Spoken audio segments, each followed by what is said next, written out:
Corona virus की महामारी के बीच देश भर में लॉकडाउन लगा हुआ है और इस लॉकडाउन में देश भर के कई क्षेत्रों के ऐसे छात्र छात्राएं भी हैं जो अपनी उच्च शिक्षा के लिए पढ़ाई कर रहे हैं कोटा में और वे वहां फंस गए हैं। इनमें बिहारी छात्र छात्राओं की संख्या भी बहुत अधिक है और पड़ोसी बिहार के पड़ोसी राज्य उत्तर प्रदेश जहां पर की भाजपा की सरकार है, वहां की सरकार ने बसें भेजकर उन बच्चों को वापस बुलवा लिया है, लेकिन अभी तक बिहार सरकार उन बच्चों को वापस राज्य में लाने के लिए राजी नहीं हुई है।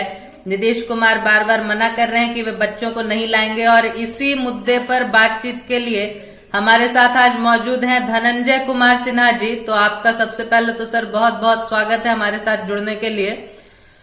और सर यहाँ पर हम आपसे ये पूछना चाहेंगे कि आखिर क्या वजह है कि बिहार सरकार बिहारी छात्रों को कोटा से नहीं लाना चाह रही है?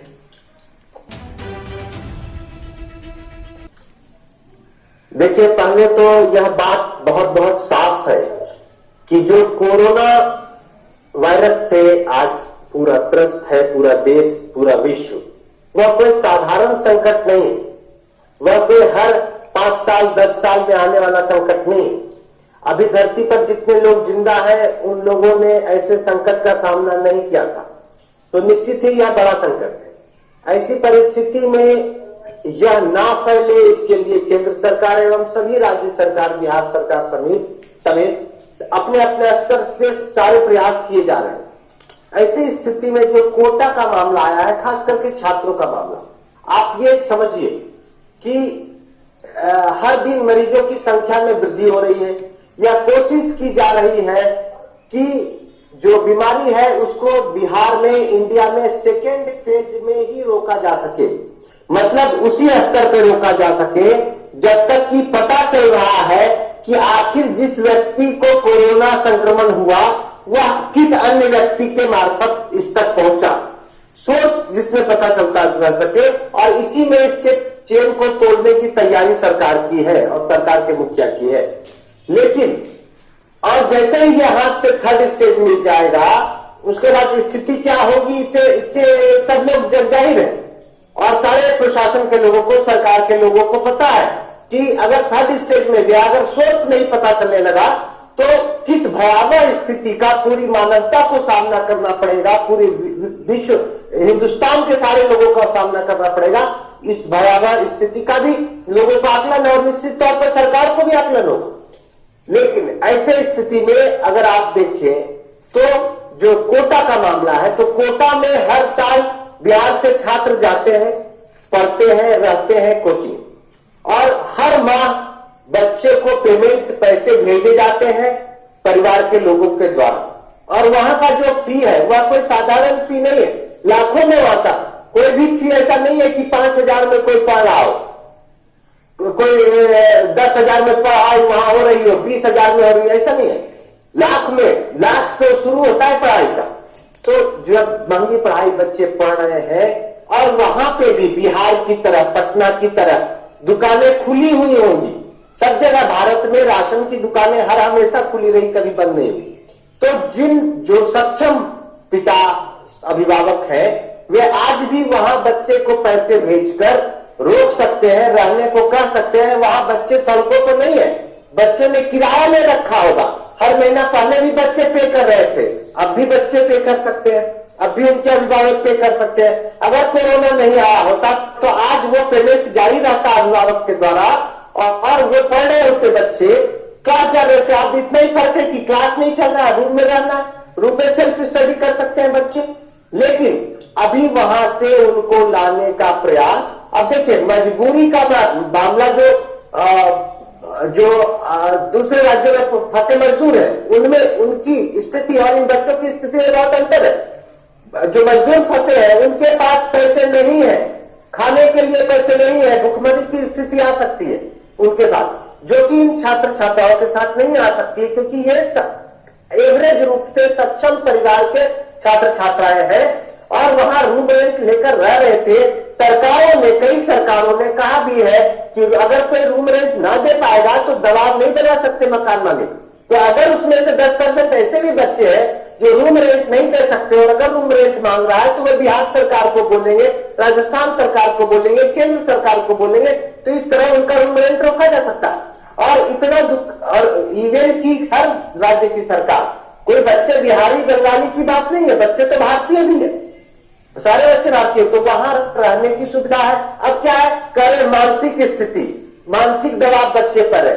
सवाल मानसिक दबाव का नहीं है, सवाल ये है जीवन का सवाल जब चल रहा हो तो मानसिक सवाल से मतलब नहीं होता, मानसिक सुख सुविधा का अभी समय नहीं है।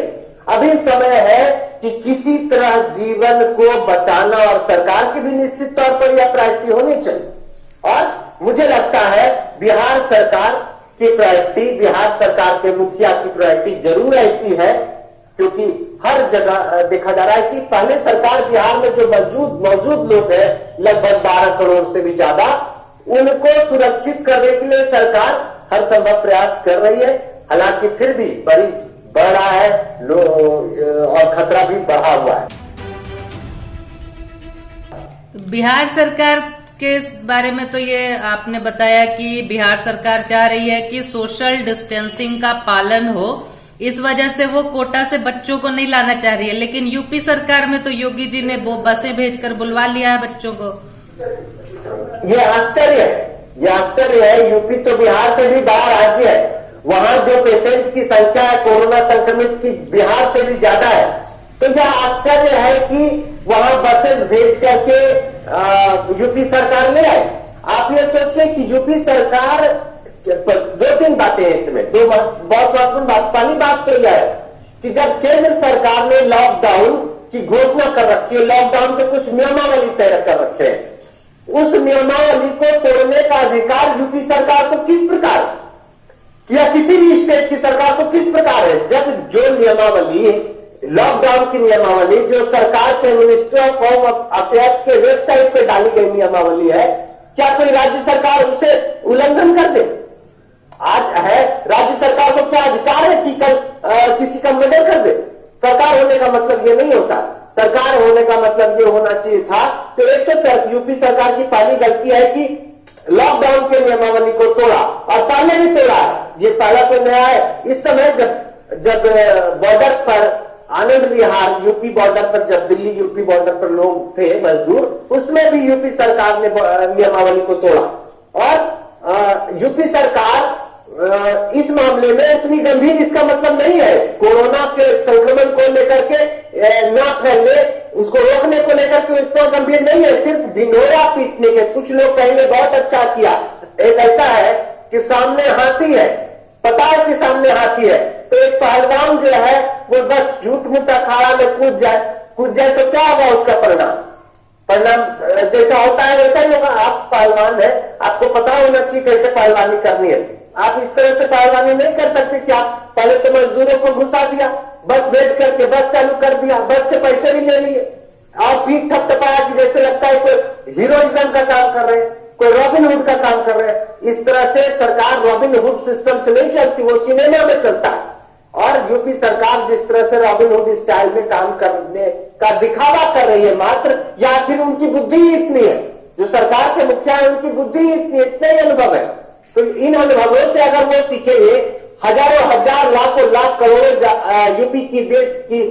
यूपी की जनता के जान को रिस्क में लेकर के आप जो रह रही वहां जनता, जो क्या सीमा के भीतर जो जनता है, उसको लेकर के अगर आप सीखे तो क्या सीखे?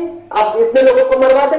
तो बिहार की सरकार जो कर रही है, बिहार की सरकार पहली प्रायोरिटी, मुझे लगता है जो एक्शन ले रही है उसका मतलब बिहार की सरकार का पहला प्रायोरिटी बहुत बहुत क्लियर है कि पहले हमें लोगों के जान को सुरक्षित करना है।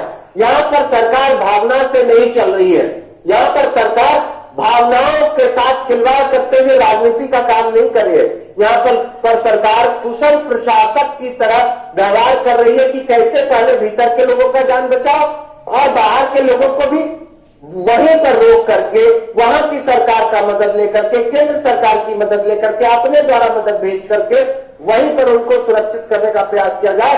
और बिहार के लोग चाहे जहां भी देश में है, जितना बिहार के लोगों का हक है वहां, ऐसा नहीं है कि बिहार के लोग कहीं विदेश में है, कहीं दूसरे देश में, ऐसा नहीं है। वो अपने देश में रह रहे थे, अभी भी वही रह रहे थे लोग।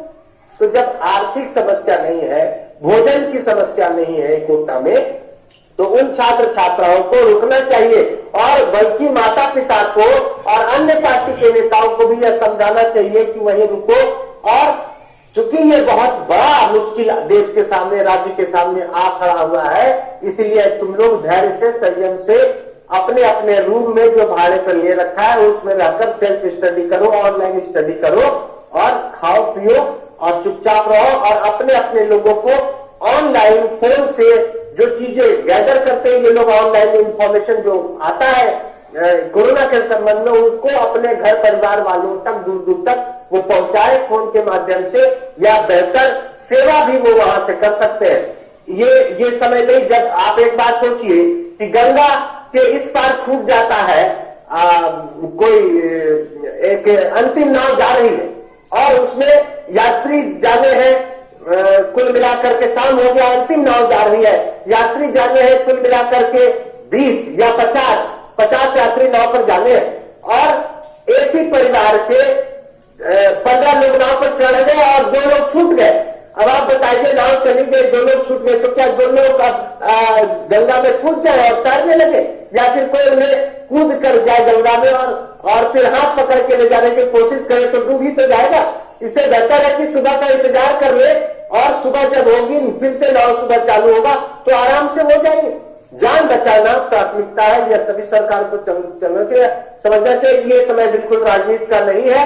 हाँ, ये मैं जरूर कहना चाहूंगा कि बिहार सरकार को जो विपक्षी पार्टियां हैं, जैसे कि आरजेडी मुख्य विपक्षी पार्टियां, अन्य भी विपक्षी पार्टियां जो यह मांग कर रही है कि मैं ला देता हूं, मुझे पास दे दीजिए, मैं ला देता हूं, मैं बस दे रहा हूं, इस तरह की नासमझ राजनीति जो पार्टियां कर रही है, ऐसे पार्टियों को भी अगर सरकार इस समय में एक कोऑर्डिनेशन कमेटी बनाकर के विश्वास में लेकर के चलती तो ये इस तरह की मांग नहीं करते। इस विषय साथ लेकर चलना भी चाहिए।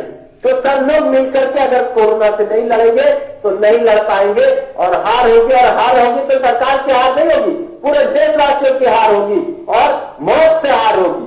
सवाल ये भी है, सिर्फ भावना से हार होती है, अहंकार को चोट लगती तो कोई दिक्कत नहीं था, जान से हार होगी, यह समस्या थी। ये तो आपने विपक्षी पार्टियों के बारे में कहा, और पप्पू यादव जी भी कह रहे हैं कि मैं बसें भेजकर मंगवा लूंगा। तेजस्वी जी कह रहे हैं कि मुझे पास दिलवा दीजिए, मैं मंगवा दूंगा बच्चों को।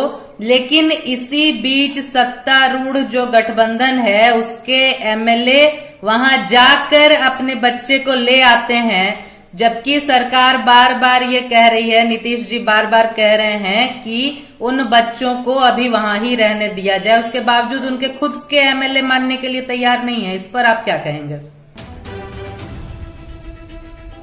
जो घटना हुई है यह हम लोगों ने भी देखा है, सबने देखा।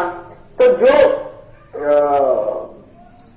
एमएलए ले आए जाकर के बच्चे को, तो क्या क्या एमएलए है, एमएलए ने, अब ये तो सरकार के नॉलेज में नहीं हुआ, एमएलए ने प्रशासनिक अधिकारी से मिलजुल करके किसी तरह पास बनवा लिया, निकाल लिया, जाकर के चुपचाप अपने बच्चे को ले आए और फिर बहुत पीठ थपथपा रहे हैं, बहुत खुश हो रहे हैं जैसे कोई हल्ला नहीं करती। जबकि होना ये चाहिए था कि एमएलए को भी सभी सामान्य लोगों की तरह अपने बच्चे को वहीं रोकना चाहिए था, ताकि ये उदाहरण दिया जा सके कि एमएलए के भी बच्चे वहां हैं। इससे क्या होता कि अन्य बच्चे में ज्यादा संतोष भाव पैदा होता। चूंकि वो एमएलए ले आए हैं तो अन्य बच्चे और उनके अभिभावकों में भी असंतोष भाव पैदा यह कर रहा है। लेकिन विपक्षी पार्टियां उस पर कार्रवाई की मांग करें, यह तो ठीक है, और कार्रवाई हो भी रही है, कुछ हद तक कार्रवाई हुई भी है। एमएलए पर भी कार्रवाई होनी चाहिए, मैं तो कह रहा हूं, और बेहतर है कि एमएलए पर कार्रवाई हो। बिहार सरकार को, नीतीश कुमार जो मुख्यमंत्री है, उनको एमएलए पर कार्रवाई करनी चाहिए, जो भी यथोचित कार्रवाई है जरूर करनी चाहिए। इससे क्या फायदा होगा कि और गलती जब किया, देखिए दो चीजें, एक और जब कोई किसी ने गलती किया तो इसका यह मतलब नहीं होता है कि और लोगों को भी गलतियां करने दिया जाए। इसका मतलब यह होता है जिसने गलती की उसको सजा दी जाए, उसको सजा, उसने हाथ तोड़ दिए तो मुझे भी हाथ तोड़ने दो, ये नहीं हो सकता। होना यह चाहिए कि उसने गालियां दी तो उसको सजा दो, मैं तो दूंगा नहीं, उसने हाथ तोड़ दिया उसको सजा दो, मैं नहीं दूंगा। तो अभी मैं आपके चैनल के माध्यम से कोटा में रह रहे लाखों बिहार के बच्चों से और भी अन्य राज्यों में कुछ कुछ बच्चे रह रहे हैं उनसे भी और उनके अभिभावकों से भी यह कहना चाहता हूं कि सरकार ही नहीं, विपक्ष ही नहीं, देश की जनता, राज्य की जनता को भी इस कोरोना से लड़ने के मामले में गंभीर होना है। यह जान का सवाल है, यह 2, 4, 10 हजार लाख रुपए का सवाल नहीं है, यह सवाल अहंकार को के चोट का नहीं है, यह सवाल जान का है और 1-2 आदमी के जान का नहीं है, समस्त देशवासियों के जान का है, समस्त राज्यवासियों के जान का है। इसलिए अपने अपने बच्चों को यह समझाने का प्रयास करें कि वो जहां है, चूंकि वे घर रूम के भीतर है, उनको रहने की जगह है तो वो सुरक्षित है, वहां खाना उपलब्ध हो पा रहा है, राशन की दुकानें खुली हुई है, उन्हें आवश्यकता अनुसार पैसे भेजकर उन्हें वहां रहने के लिए रोकने की व्यवस्था करें। और जो लोग मजदूर लोग जो जहां पैसे की व्यवस्था नहीं हो पा रही है, जहां वो रुकने को भी तैयार है फिर भी पैसे की व्यवस्था नहीं है, वहां पैसे भेजना सरकार की जिम्मेदारी है, अन्य राज्यों से मदद लेना जिम्मेदारी है, वो सब भी की जा रही है। तो अभी रुकना चाहिए। सरकार की बिहार सरकार ये बिहार सरकार जो नहीं लाना चाहती है, क्या बिहार सरकार की गंभीरता को दिखाता है कि बिहार सरकार कोरोना से लड़ाई को लेकर ज्यादा गंभीर है, अन्य यूपी की सरकार से तो ज्यादा गंभीर है ही है। अब क्या होगा आप सोचिए, मान लीजिए पप्पू यादव जी 50 बस दे रहे, सरकार भी दे दे 100 बस कि भैया जाइए आप लाइए, नाचते गाते कूदते आइए, ठीक है। फिर आप बताइए, एक रूम में बच्चा 3-3 बच्चा रहा रूम में, कहीं 1 बच्चा, कहीं 2 बच्चा, कहीं 4 बच्चा, वो ज्यादा सुरक्षित है कि कितना भी डिस्टेंस मेंटेन करके लाया जाएगा। तो अगर लाखों बच्चों को ले आया गया तो आप सोचिए कि खतरा वहां बढ़ता है कि नहीं। तो उन बच्चों पर भी खतरे को बढ़ाना, यहां बिहार में भी ला करके अगर कोई किसी पर खतरा हुआ फिर यहां बढ़ाना, 14 दिन ला करके कहां रखने की फिर व्यवस्था करो। 14 दिन लाकर अभी जो लोग फंस गए हैं, जहां पर संक्रमण फैल रहा है उसको रोकना ज्यादा जरूरी है। ये नई समस्या क्रिएट करने से बेहतर है जो समस्या सामने है खड़ी उसको निपटना ज्यादा जरूरी है। जबकि बच्चे जो बिहार के बच्चे हैं या फिर अन्य राज्यों के बच्चे हैं, वे कल से ही वहां अनशन पे बैठ गए। उनका कहना है कि जब दूसरी राज्य की सरकारें अपने बच्चों को वापस बुलवा रही हैं तो बिहार सरकार अपने राज्य के बच्चों को क्यों नहीं बुलवा रही है। सरकार की ऐसी क्या मजबूरी है, बच्चों का यही प्रश्न है कि सरकार की क्या मजबूरी है कि वो बच्चों को नहीं बुलाना चाह रही है। बच्चे तो बच्चे हैं, बच्चे तो नासमझ हैं, तो बच्चे नासमझ है, उनसे या नासमझी की आशा भी की जा सकती है। और जो स्थितियां दिख रही है कि एक एमएलए अपने बच्चे को ले आता है, ये भी एमएलए तक दिखता तो भी ठीक है, राज्य ले आता है, राज्य ले आता है, एक राज्य ले आता है अपना रॉबिनहुड दिखाने के लिए।